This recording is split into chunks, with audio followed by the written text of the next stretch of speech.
Kung kakaibang ulam din lang ang pag-uusapan, hindi ba't dito nyo lang iyan matatagpuan sa kusina ni Daddy? Dahil dito nyo naman talaga nakikita ang mga original na pilit ginagaya ng iba. Parang nagmumukhang ako pa ang nanggagaya.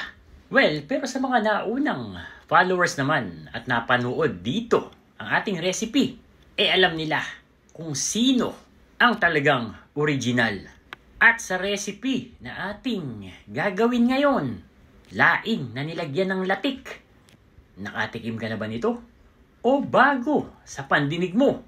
Kung ganon, meron na naman silang gagayahin. Ano pa nga ba? Di, let's get it on!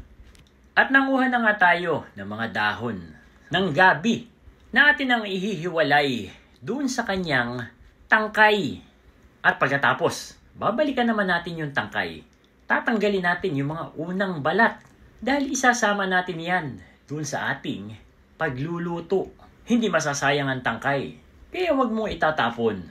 Nagpakayod na nga tayo ng 2 niyog. At ito na nga atin ang lalamasin. 2 beses natin itong piniga. Ito yung unang piga at yung ikalawa. Set aside muna natin yan at dun sa ating ipapalaman sa ating dahon, meron tayong kalahating kilong hipon na ating binalatan. Pagkatapos atin ang tatadtarin ng pinong-pino. Pagkatapos set aside muna natin yan at yung sinaing natin na galunggong, inilagay lang natin dito ay suka, asin, paminta, garlic powder. Siyempre maraming bawang.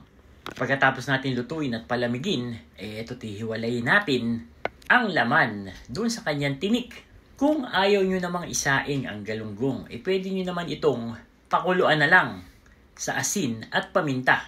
Pero I suggest na mas masarap kung ito'y isasaing nyo o parang ipapaksiw ba.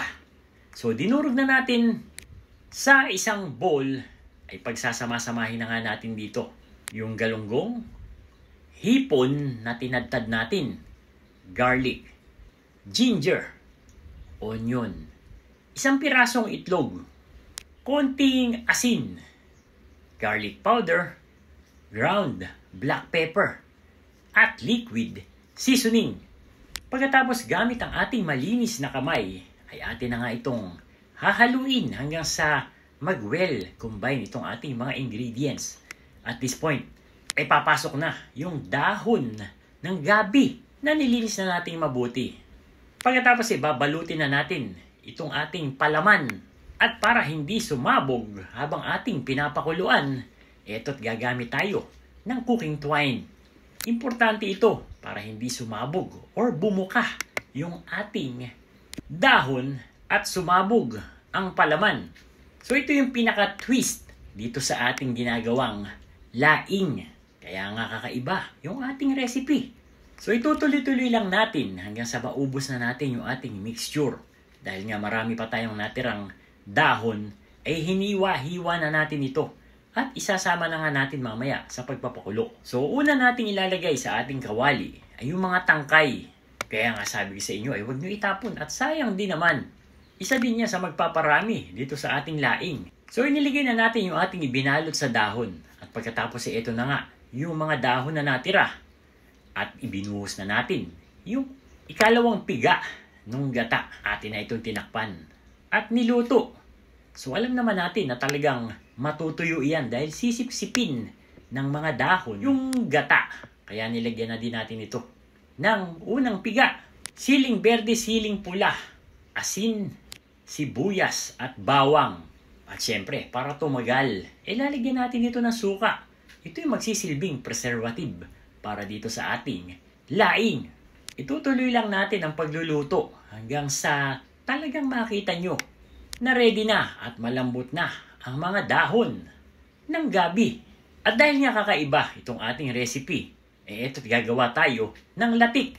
Naglagay tayo ng 2 cups ng kakanggata.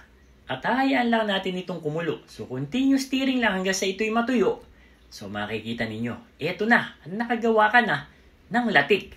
Pagkatapos, pwede na nating ibuhos doon sa ating laing na kumukulo-kulo.